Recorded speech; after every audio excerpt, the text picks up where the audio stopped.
Assalamualaikum warahmatullahi wabarakatuh. Perkenalkan, nama saya Maulida Gustiarma, NPM 306 dari Program Studi Pendidikan Guru Sekolah Dasar STKIP PGRI Banjarmasin. Kali ini saya akan menyampaikan berbagai macam analisis regresi.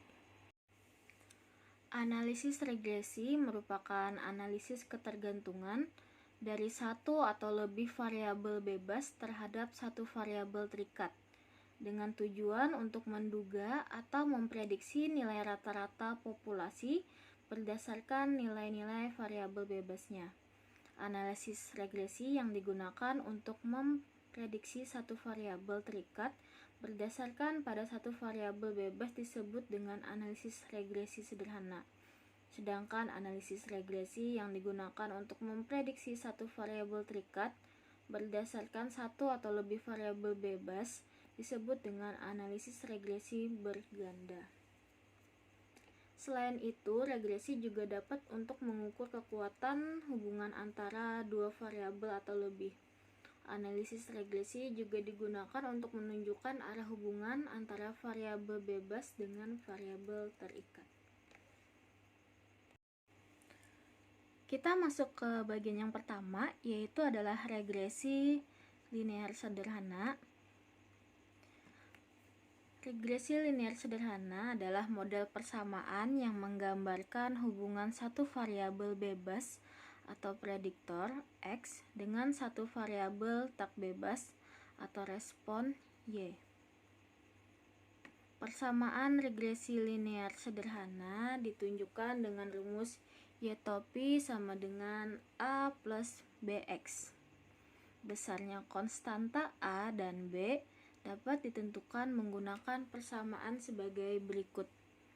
A, sigma YI dikali dengan sigma XI kuadrat dikurang dengan sigma XI dikali sigma XI YI dibagi N sigma XI kuadrat dikurang sigma XI pangkat 2. Kemudian B sama dengan N dikali sigma XI YI dikurang sigma XI dikali sigma YI dibagi N dikali sigma XI kuadrat dikurang sigma XI kuadrat. Untuk contoh kasus regresi linear sederhana, itu adalah apakah luas bangunan itu menentukan harga bangunan. Selanjutnya ada regresi linear multiple atau regresi linear berganda.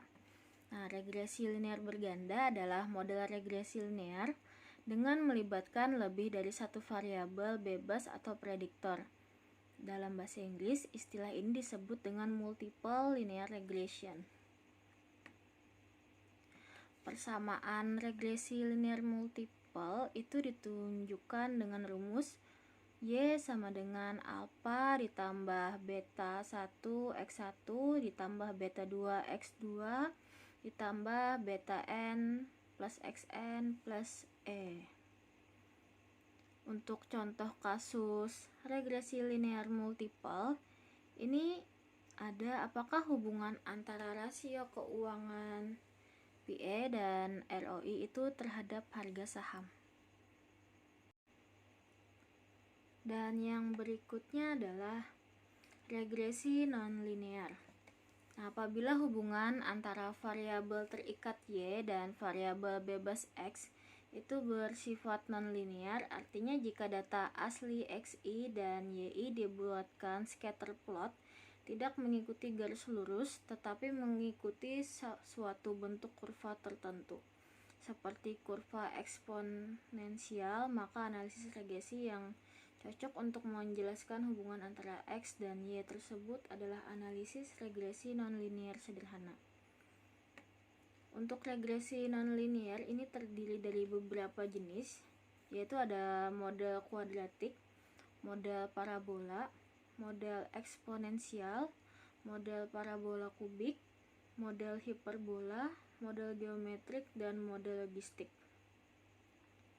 Untuk contoh kasus regresi nonlinear ini ada data jumlah penduduk dan kelahiran, dan bisa juga pengaruh jumlah instruktur dan jumlah peserta terhadap akreditasi suatu LPK. Demikianlah macam-macam analisis regresi yang dapat saya sampaikan.